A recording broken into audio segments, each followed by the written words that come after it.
last weekend was actually quite a big weekend in rugby because next weekend is the start of the Heineken Cup. It's we should be thankful for small mercies in Irish rugby that the big games are coming next weekend and we can forget about the World Cup for that's the thing for the Irish provinces is and the Irish players is to try and get back, and Europe does ignite the fires a little bit, and Europe has always been big for the Irish provinces, given the history and the competition. And the Interpros, we've debated them over the last number of years. Have they lost a little bit of the edge, the bit of nastiness, the bit of kind of ruthless kind of feeling to them? And I think they have, you know. But so we had the Interpros of the weekend, kind of under the radar a little bit. I suppose people are rugbyed out with the World Cup a little bit, and they have to revamp a little bit.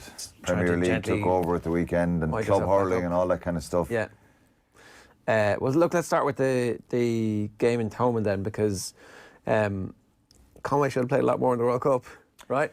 Yeah, his try was superb. I think it was you know, it was a game changer for obvious reasons. It put them ahead. It did win the game essentially for them. Yeah, it won the game. Yeah, and it was a piece of brilliance, and it was an inside pass from Tyler Blandell, and the acceleration, the pace from Conway, and he looks in great shape, and the speed and the ability to get that try out of, I wouldn't say out of nothing, because it was a great inside line he ran and a good pass from Tyler Blandell, but he had a lot to do when he got the ball, and the acceleration was phenomenal. And yeah, you go back to the arguments of he should have probably had more contribution to the World Cup. His form has been brilliant, and you know, he's capable of doing that kind of stuff off broken field play. He shows up a lot as a winger on those inside lines, and he's full of work, and brilliant finish from him. Munster have a bit of an injury crisis. JJ Hanrahan did his hamstring. Tyler Blandell came on from quite early. Tyler Blandell has not played a lot of rugby for Munster, but when he has played, he's been good. Yeah, I think he's a very, very talented player. I think the chopping and changing over the last number of years hasn't helped JJ, Tyler, themselves, you know, and when Ian Keatley was there, between those three, it was a change every week.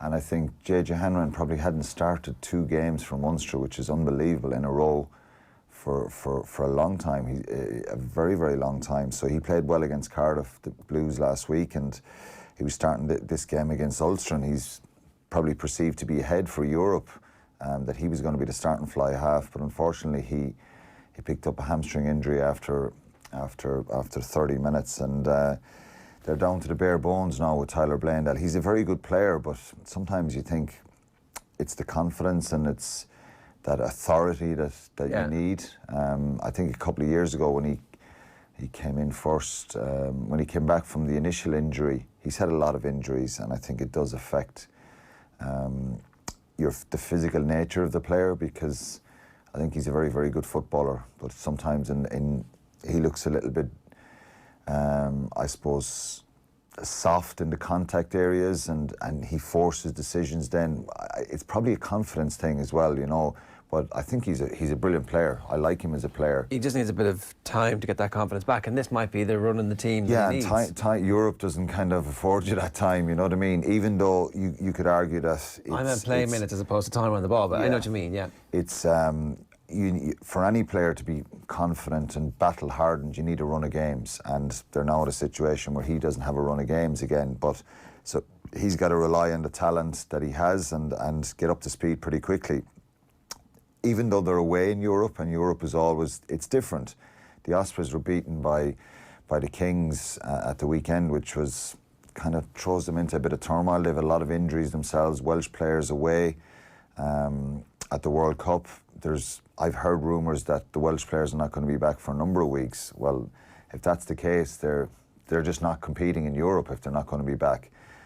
So they won't be available this weekend? Yeah, I don't know. I heard that last week, and I tried to get it clarified. Nobody seems to know. So you can imagine if the Welsh internationals are not playing for Ospreys on Saturday, it kind of devalues the competition a bit, doesn't it? And because they've struggled, yeah, because for recovery reasons, or? Yeah, it's a recovery scenario with the Welsh players. But look, I could be wrong on that. But if they don't play on Saturday, it makes Munster's job probably not as daunting. Yeah.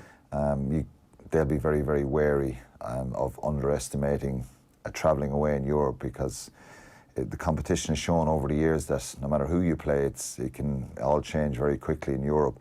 But they're down to the bare bones themselves, the Ospreys. But so it's not the most daunting task for him, but it's a worry and it's a concern because who's the backup out half?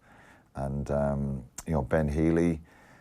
He's the young kid, under 20s. Yeah, the under 20s. Jake Flannery. And Healy looks like he's potentially great. Very good player, and so is Jake Flannery. Two superb players. They're two fly halves. One of them played 10 at the World Cup and in the Six Nations, and Jake Flannery played 15. They swapped around a little bit, but two very, very good players. So Johan van Graan was asked, will he bring in someone? I think he'd love to bring probably someone in a short-term scenario, but it'll be interesting to see how that goes. But Dave Kilcoyne, who showed and probably could have started a couple of games at the World Cup as well. His form was very good. He got injured last week, so he's another injury concern. But the fly half one is the one that is most worrying for them. Is it time to stick one of the kids in? Like, isn't this what we would... Yeah, I think unless you can find someone who's very, very experienced and very, very good player. And, you know, Munster brought in Albie Matheson last year when Conor Murray was injured. Yeah. And he's an international. He's a former New Zealand All Black. A lot of experience, a lot of quality. If you bring in someone who's just filling a gap,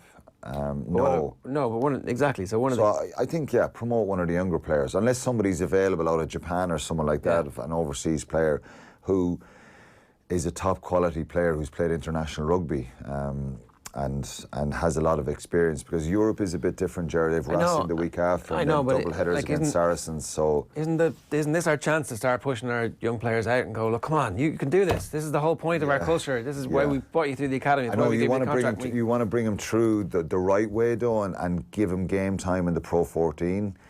Rather than throwing them straight into Europe. That's my only reservation. Europe is different. There's an intensity and there's a pressure there that's different, much different. And you have to try and win. You lose a couple of games in Europe early on, you're out of the competition. It's a long season. It's seen as a very, very disappointing season then. And for the Irish provinces, the kind of minimum requirement is quarterfinals, or else it's a very, very poor season. Yeah. So you've got to try and win these games, and they're cup matches, so you do need a bit of experience. So you don't just throw young fellas in for the sake of it. No, I know. I do agree with you though. The Pro 14 is where, like, Craig Casey, Ben Healy, Jake Flannery, these guys come through. Liam Coombs played the other night. Shane Daly's been in the group. So Munster are trying to reintroduce young players and get them through, because there's a lot of guys who were born outside the province, if you like, there, and there's two more high-profile South Africans coming in next year. But it's about management in the next few weeks, and they're kind of down to the bare bones at fly half. This existing centre partnership must be like, which one of us is going here? Yeah, it's for Rory Scannell, very good player and a very consistent player from Munster over the years, and Chris Farrell. You'd assume Farrell's going to keep his place. Well, you would presume that, yeah, because he's a very good player and he's on the national team, and Rory Scannell is not at the moment. So, you know, things can change very quickly. But if I was the player, yeah, I'd be disappointed. I had that situation many years ago when Jim Williams was signed for Munster, and, you know, he was a 6 and 8. Yeah. Axel was there, Wally was there, and, you know, more competition coming into the back row. You wouldn't be that pleased about it, but, you know, I had to kind of knuckle down, and we ended up playing a lot together because invariably one of us was injuries, someone was injured all the time, and I moved over to 7 a fair bit as well. So you just got to go with it. And I think Munster, they're big statements, aren't they? They're big signings, and you know, they're world-class players, and I think it's been a while since they've signed world-class players, so it's a big statement from them. Yeah. Let's talk a little bit about Ronan Kelleher. I was listening to the lads on the way in on, it was Sunday, and they were saying that Kelleher's try scoring, I think he's got 6 tries already this year, and the record for a hooker in the Pro 14 in a full season is 8. And we're at he's 6 already. Yeah, at the 11th of November here. So you would expect him to break the record over the course of the rest of the season if he continues this. Is it just that he's in the right place at the right time, or is his performance as good as it seems? Yeah, he's on the back of a couple of mauls, to be fair, and the hooker usually scores the tries from the mauls, but his overall play around the field, he's so dynamic. I haven't seen a huge amount of him away at the World Cup. We didn't, see all those games, but I've been reading the reports, and I watched the game on Friday night. Leinster were outstanding in that first half. I think they went with probably a real fear factor to the sports ground that, this is, and it is a very tough place to go. And I think they were very, very nervous about that, but their application and their accuracy was superb. And, when you see someone like Ronan Kelleher making line breaks, running switch lines, offloading, their offloading game and their attack was just immense. And he looks a superb player, a really top quality player. And obviously when you're that young, there's still nuts and bolts that you've got to get right. Maybe the scrummaging, the line, some of the line out throwing, and things like that. You do get better at, but the ingredients are there for him to become a top quality international player. It's the same point I'm making about Munster and their out half situation, but if we didn't have a scenario where the Six Nations was the be all and end all from a financial perspective for the IRFU, then, and you were the Ireland coach and you knew you were going to be grand for the next 4 years, you'd stick them straight in, wouldn't you? Yeah. Or would you?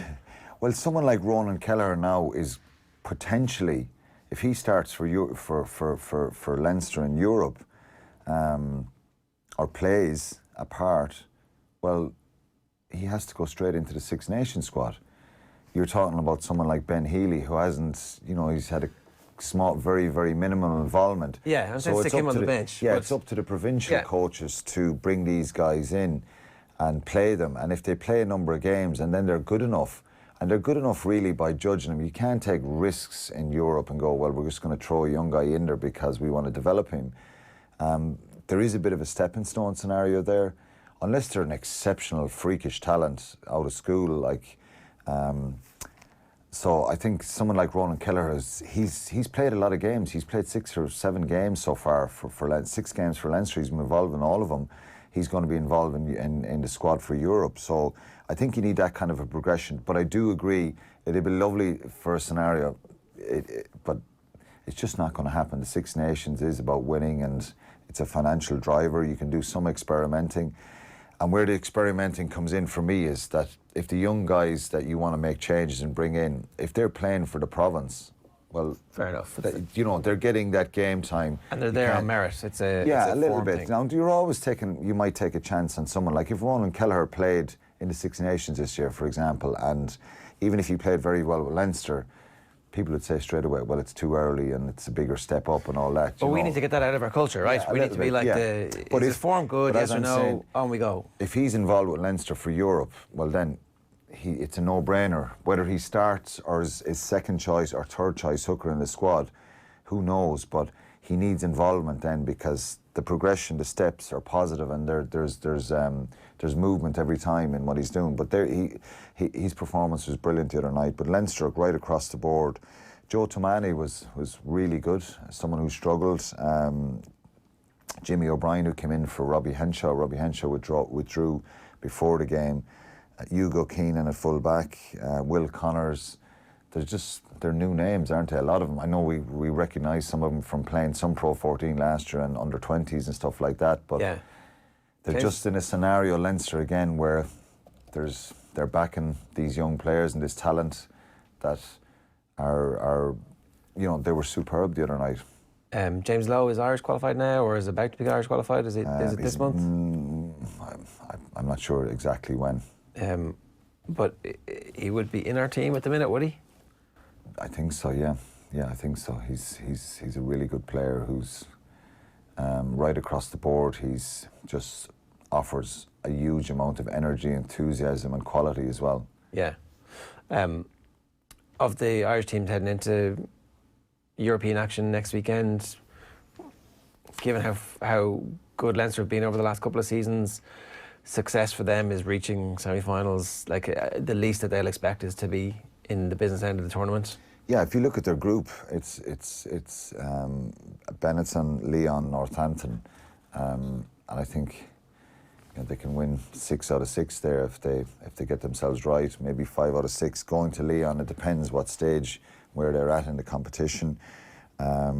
Northampton, they've been there before a few times with them, so They're in a good place, and it's not the hardest group.